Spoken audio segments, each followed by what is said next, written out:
YCP నేతల విమర్శలపైన బాపట్ల జిల్లా రేపల్లె జనసేన పట్టణ అధ్యక్షుడు రాసంశెట్టి మహేష్ తీవ్రంగా మండిపడ్డారు. ప్రజల ఆకాంక్షలకు ఆశయాలకు వ్యతిరేకంగా పాలన చేయడంతోనే వైసీపీకి ప్రజలు బుద్ధి చెప్పారని అన్నారు. వైసీపీని ప్రజలు తిరస్కరించిన నాయకుల తీరు ఏమాత్రం మారలేదని విమర్శించారు. వైసీపీ నాయకులు కూటమి ప్రభుత్వంపై విమర్శలు చేయడం హాస్యాస్పదంగా ఉందని అన్నారు. వైసీపీ కార్యకర్తలపై నాయకులపై కూటమి ప్రభుత్వం అక్రమ కేసులు పెట్టి కక్షపూరితంగా వ్యవహరిస్తోందని మాట్లాడడం సిగ్గుచేటు అంటూ దుయ్యపట్టారు. ఆ కార్యకర్తల సమావేశంలో మీ కార్యకర్తలకి ధైర్యాన్ని నింపుకోవాల్సినటువంటి సందర్భంలో 5 నెలలైనటువంటి కూటమి ప్రభుత్వం మీద మీరు విమర్శలు చేయడం అనేది మీ మాటలకి నవ్వాలో తిరిగి కామెంట్ చేయాలో అర్థం కాని పరిస్థితి. వైసీపీ కార్యకర్తల మీద కక్షపూరితంగా వ్యవహరిస్తున్నటువంటి కూటమి ప్రభుత్వం అని పెద్ద పెద్ద గంభీరమైనటువంటి మాటలతో మీరు మీడియాను ఉద్దేశించి మాట్లాడారు. అక్రమ కేసులు అంట. అసలు ఒక్క 5 నెలలు వెనక్కి వెళ్తే మీరు పెట్టినటువంటి కేసులు, మీరు మాట్లాడినటువంటి మాటలు ఎంత దారుణమైనవో, ఎంత ఘోరమైనవో ఈ ఆంధ్ర రాష్ట్ర ప్రజానీకానికి అందరికీ తెలుసు.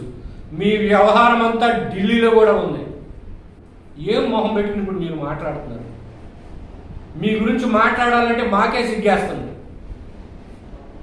సాక్షాత్తు ఈరోజు ముఖ్యమంత్రి వర్యులు చంద్రబాబు నాయుడు గారు అప్పుడు ప్రతిపక్ష నేతగా ఉన్నప్పుడు అన్యాయంగా అక్రమంగా మీరు జైల్లో పెట్టారే, అది అక్రమ కేసు, అది కక్షపూరితం. అంటే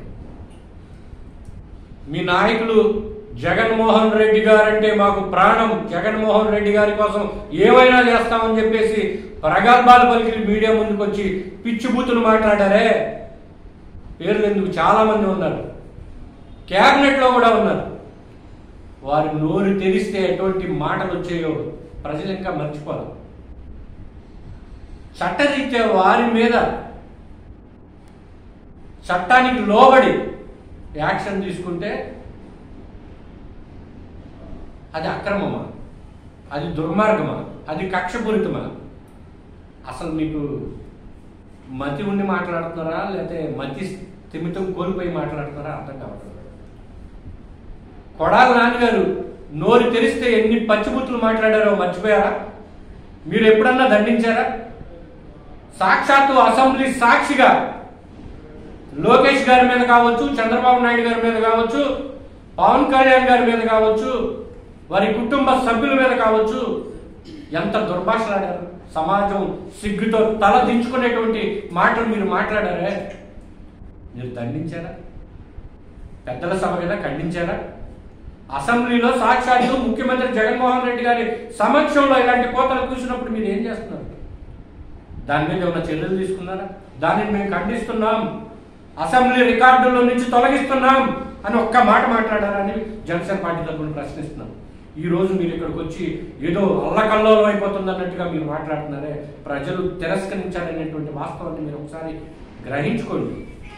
ప్రజలు మెచ్చే రీతిలో మీరు మాట్లాడండి. కనీసం ఎన్నికల్లో కూటమి నాయకులు ఇచ్చిన వాగ్దానాలు నమ్మి ప్రజలు మోసపోయారంట. ఏం మాట్లాడుతున్నారు మీరు? ప్రభుత్వం వచ్చి 5 నెలలు అవుతుంది. నిన్న కాక మొన్నే కదా దీపావళికి దీపం పథకం ప్రారంభించింది. రైతులకు డబ్బులు పడ్డాయి కదా. మొన్నే కదా ఫ్లడ్స్ వచ్చినప్పుడు నష్టపరిహారం కింద కూడా డబ్బులు పడ్డాయి కదా. మెగా డిఎస్సిని ప్రారంభించారు కదా.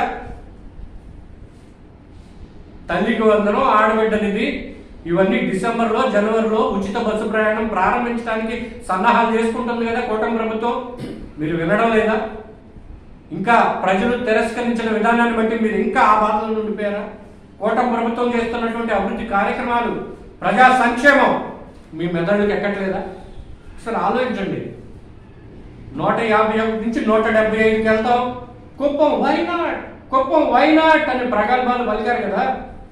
175కి 175 ఇటు రావాల్సింది కాస్త మిస్ అయి 11 మీకు మిగిలి ఆ మతి భ్రమించి ఇప్పుడు ఇంకా అదే ధ్యాసలో మీరు ఉన్నారు తప్పితే వాస్తవికతలోకి, వాస్తవ పనులకి మీరు రావడం లేదు. ఇచ్చిన వాగ్దానాలు అమలు చేయడంలో కూటమి ప్రభుత్వం విఫలమైంది. ఇచ్చింది సూపర్ 6, 6లో 3 అమలైపోయింది. డిసెంబర్లో 1, జనవరిలో 2 మొత్తం అమల్లోకి వస్తాయి. 2019 మేలో మీరు అధికారంలోకి వచ్చినప్పుడు అమ్మఒడి ఎప్పుడు మీరు ప్రారంభించారు? 7 నెలల సమయం తీసుకుని 2020 జనవరిలో మీరు అమ్మఒడి ప్రారంభించారు. గుర్తుందా మీకు? రికార్డులు చూసుకోండి ఒకసారి. మేము రికార్డులు చూసే మాట్లాడుతున్నాం.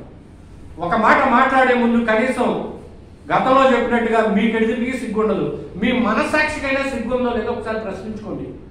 ఇకపోతే జగన్ గారు మేనిఫెస్టోని బైబుల్, ఖురాన్, భగవద్గీతతో సమానంగా ఆయన స్వీకరించారంట, భావించారంట. జగన్మోహన్ రెడ్డి గారు చాలా భావిస్తారు.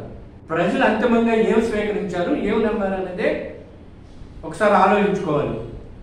జగన్మోహన్ రెడ్డి గారు బైబిల్ సిద్ధాంతాలకు విరుద్ధంగా, ఖురాన్ సిద్ధాంతాలకు విరుద్ధంగా, భగవద్గీత సిద్ధాంతాలకు విరుద్ధంగా ప్రవర్తించారు కాబట్టే ప్రజలు వాటిని అలా భావించారు కాబట్టే తిరస్కరించారు. 3 మతాల వారు, అన్ని కులాల వారు తిరస్కరిస్తే ఈరోజు 11 సీట్లకి మీరు పరిమితమయ్యారు. జ్ఞాపకం చేసుకోండి.